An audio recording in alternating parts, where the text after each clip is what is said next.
La guerra de Ucrania está a punto de cumplir 2 años desde la invasión rusa. En este tiempo ha pasado absolutamente de todo, de la operación Relámpago a la resistencia encabezada por Zelensky, los crímenes y las barbaries y la contraofensiva. De eso hasta la situación actual. La nieve inunda ahora mismo buena parte del frente, en todos los sentidos, ya no hay tanto optimismo y comienzan a agrietarse los apoyos incondicionales del principio. Soy Javier Atard y hoy es martes, es 23 de enero. El Mundo al Día, un podcast del Mundo.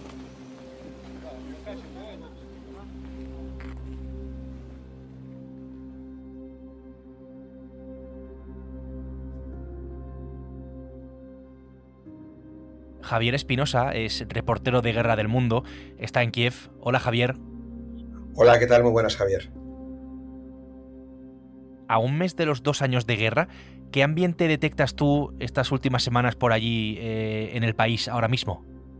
Pues digamos que ha cambiado bastante, porque ya no es el optimismo que se vivió durante mucho tiempo el año pasado, y están aceptando que el conflicto puede durar muchos años y que eso va a incrementar la destrucción y el sufrimiento de la población civil, ¿no? Digamos que es un sentimiento compartido en todo el país, en todas las partes del país donde he estado, tanto en el este, en las zonas cercanas al frente, como en la propia capital. Empiezan a comprender que esa esperanza que tenían de conseguir romper las líneas y recuperar todo el territorio en un espacio de tiempo bastante corto, ellos pensaban incluso en el año pasado, eso no se va a materializar. Entonces están teniendo que adaptar todo lo que es su futuro, incluso la economía, a una guerra de larga duración.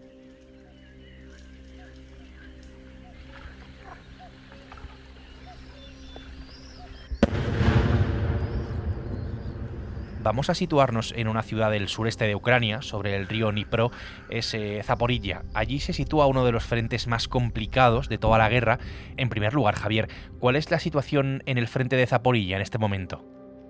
Digamos que los combates están prácticamente congelados, se ha pasado de lo que fue ese intento de contraofensiva al que asistimos a la segunda mitad del año pasado, a un frente en donde se intercambian bombardeos a diario, pero en una guerra que recuerda mucho a lo que podía ser el conflicto de la Primera Guerra Mundial, ¿no? De trincheras, de posiciones, hay asaltos continuos, eso sí, los rusos siguen lanzando a soldados una y otra vez en oleadas, aunque pierden miles y miles, pero ellos siguen lanzando gente, pero digamos que no hay un movimiento significativo en ese frente. También bueno, porque primero los rusos tenían las líneas de defensa ya preparadas y porque ahora los ucranianos también han hecho lo propio y están excavando trincheras y además han aprovechado las pocas trincheras rusas que han capturado para controlar esos accesos, ¿no?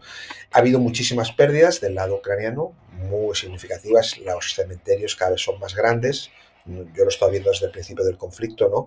Y cada vez que vas a un cementerio en una de las ciudades en las que he estado, en Kharkiv, en Dnipro, en Zaporilla, cada vez se ve cómo se van expandiendo y cómo cada día hay decenas y decenas de nuevas tumbas que se añaden a las que ya había, con lo cual se ve cómo este conflicto está afectando a la población civil. Se ve mucho también en la ausencia de hombres, en la edad del ejército. La edad del ejército ahora ya es superior a los 40 años en casi todas las unidades en las que yo he estado. Ya no son gente joven, ni tan siquiera son los voluntarios del principio. Como me decía uno, todos los voluntarios han muerto o están heridos.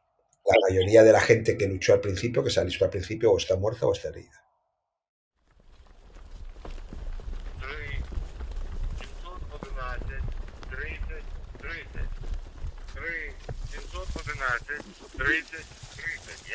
Javier, tú estás contando, se lo explicamos a los oyentes todo esto, porque has conseguido llegar hasta allí, al frente, en Zaporilla, entre temperaturas bajo cero, como nos podemos imaginar, y ese silencio atronador que solo se rompe con el sonido de la guerra, hasta lo que se conoce en el argot militar como la línea cero. Las posiciones enemigas están, no obstante, a 300 metros, un sitio al que solo se llega con soldados sin móviles, por el peligro que entraña pues, poder ser localizado a través de ellos.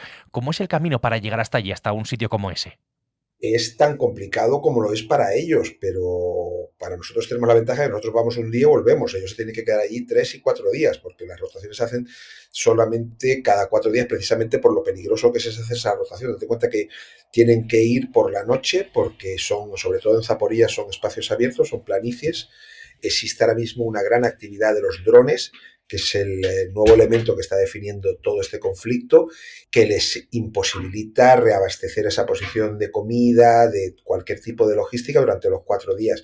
Entonces ellos salen a primera hora de la mañana, estamos hablando de las 3, las 4 de la mañana, que es cuando se ponen a caminar, y tienen que llegar a la posición o salir de ella a esa misma hora. Y bueno, estamos hablando de unas condiciones de -15 bajo cero, que fue lo que había cuando yo estuve por allí, y pequeños huecos que sí tienen calefacción, porque tienen una especie de hornillos conectados a generadores y tal y cual, donde duermen medio acurrucados y de donde no pueden salir y donde reciben constantes ataques, los drones sobrevolando todo el rato, porque la presencia ahora de los drones en ese frente por lo menos es masiva, se les ve por todas partes, y eso imposibilita muchísimo el desplazamiento. Me contaban una de las anécdotas en una de las trincheras que lo que hacen es comer muy poco para no tener que salir a hacer de vientre, a hacer sus necesidades, porque todas las veces que abandonan el hueco están poniendo en riesgo su vida.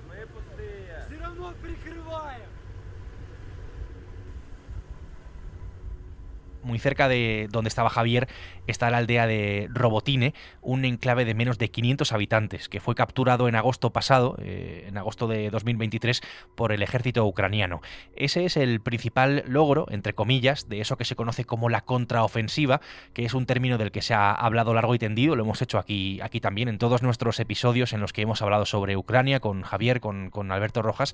Ese contraataque de Kiev, esa contraofensiva, para ir básicamente recuperando territorio ocupado por Rusia. En un primer momento esa contraofensiva tuvo un gran resultado. No sé ahora, Javier, si podemos hablar de fracaso desde la segunda mitad del pasado año, si podemos hablar en esos términos de fracaso, como digo, para hablar de la contraofensiva, quizá por el gran coste humano para la magnitud de lo que se ha conseguido recuperar.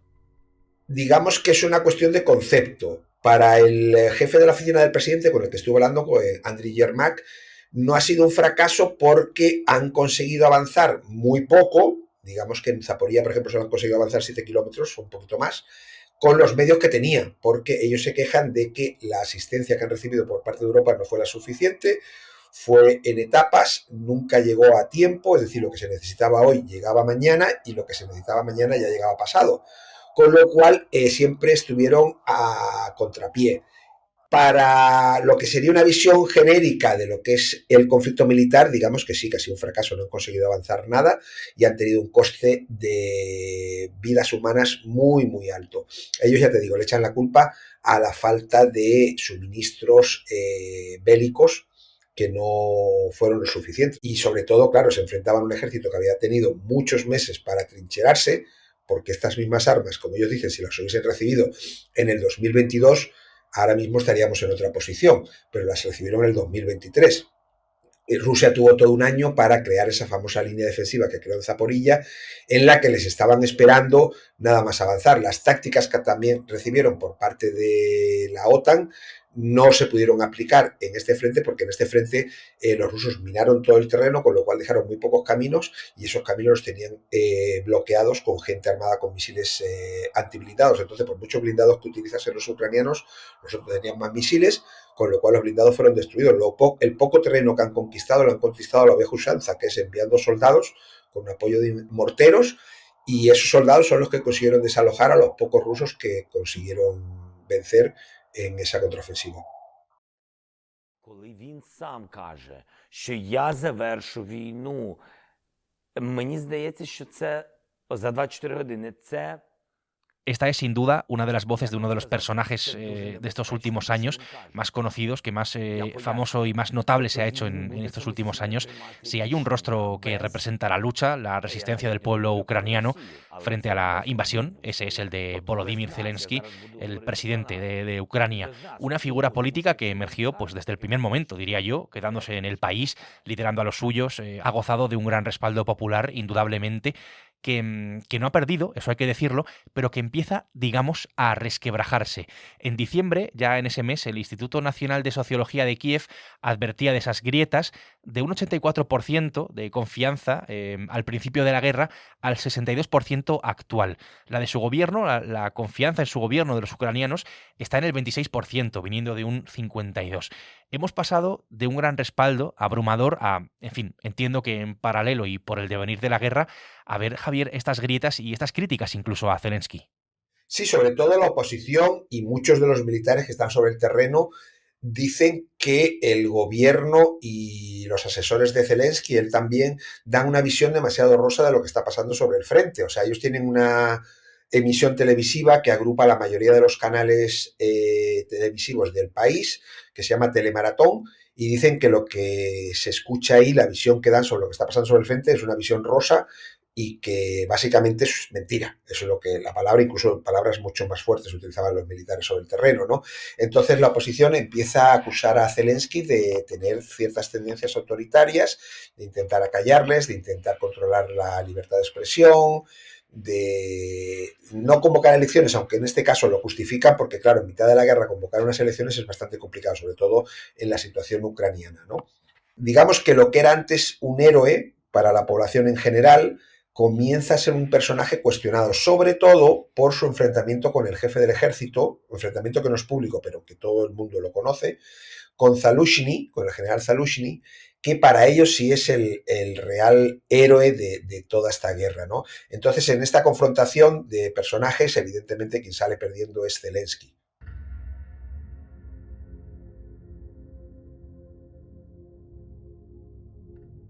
Es que, además, justo hace un año, incluso la revista Time eligió al propio Zelensky como su personaje del año, ¿no? Para recordar un poco, ¿no?, la magnitud de la figura del presidente.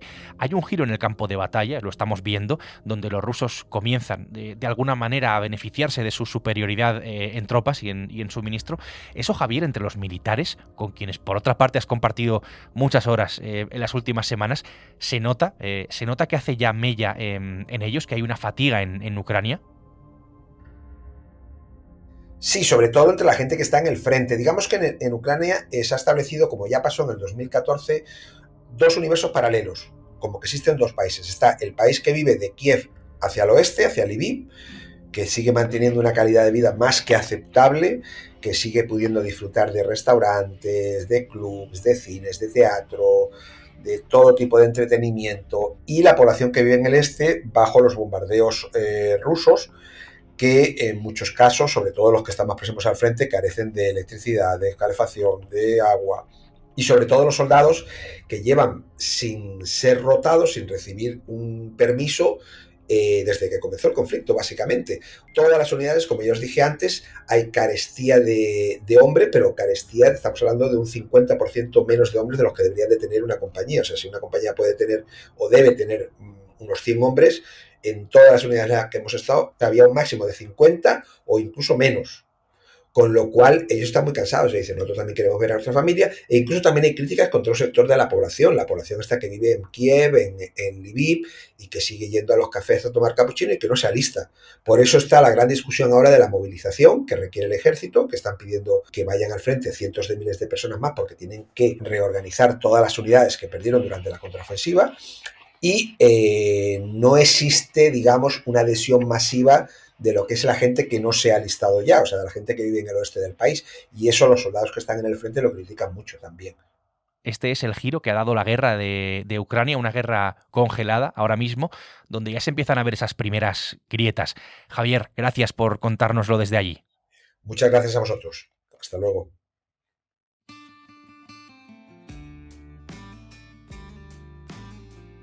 Desde Ucrania, Javier Espinosa ha hecho posible este episodio del Mundo al Día, un podcast que puedes escuchar todos los días en elmundo.es, en la web del Mundo y en las principales plataformas de audio, donde además tienes la opción de suscribirte.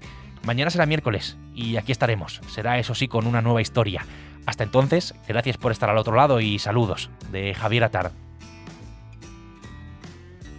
Has escuchado El Mundo al Día, un podcast del Mundo.